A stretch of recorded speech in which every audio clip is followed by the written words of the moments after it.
Okay, this is Montana Bigfoot. This is Yellowstone National Park, and he's kind of getting out of frame there. But if you look at all these pictures in context, look at what preceded this and some of them after, you'll get the full picture. We'll have video on this. And even with this one, you can see the shoulder separation. I mean, that's like a bodybuilder kind of. You can see the deltoid blending in with the bicep. Definitely man-like, human-like, not ape-like. And small head on this one. So what's the next cable channel to come up with a Bigfoot show? Is it going to go mainstream? Mainstream meaning, oh, you mean like on NBC, ABC, CBS? Yeah, why not? It seems like it's right. We might have some great ideas. Why would we give away free ideas? I mean, we could come up with something here. We could speculate, and somebody listening to it say, hey, that's great. Let's start a show of our own. Okay, so one of their tasks was they had to get something called a blood meal or environmental DNA, and they had to be bitten by insects. So how hard is that in the woods? They had these bug collecting things. They had nets, number one. They had some kind of like suction device or something where they just pumped the bugs in, and I can't remember. They had other things. They had leeches. They had leeches.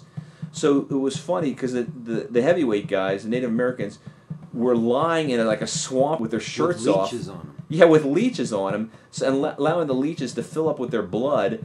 And then that's what they had to test. They had to get bitten by bugs and then had that blood tested. So were they all the teams successful doing that?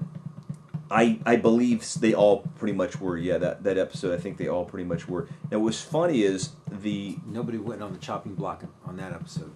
No, they did. That's when the guy and his wife got kicked off. Oh. Because they have more than one task, and they had to do something, and she was doing the whale. So they screwed something up. The whale calls or whatever. They were getting bitten by bugs and stuff in order to collect the bugs, in order to bring in the bugs so they could collect them. Remember that preview you saw? They had a preview where they had a quadcopter, a little quad helicopter. Right. What that was about was they actually had a net attached to that. A drone. Yeah, it was a drone. And they were collecting bugs with the net? Yeah, with a net. So they'd fly it around in the air in an area that was just dense with mosquitoes.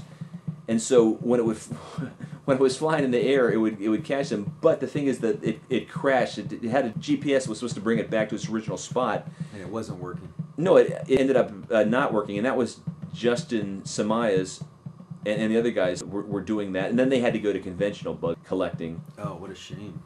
Yeah, so that's why they were on the chopping block.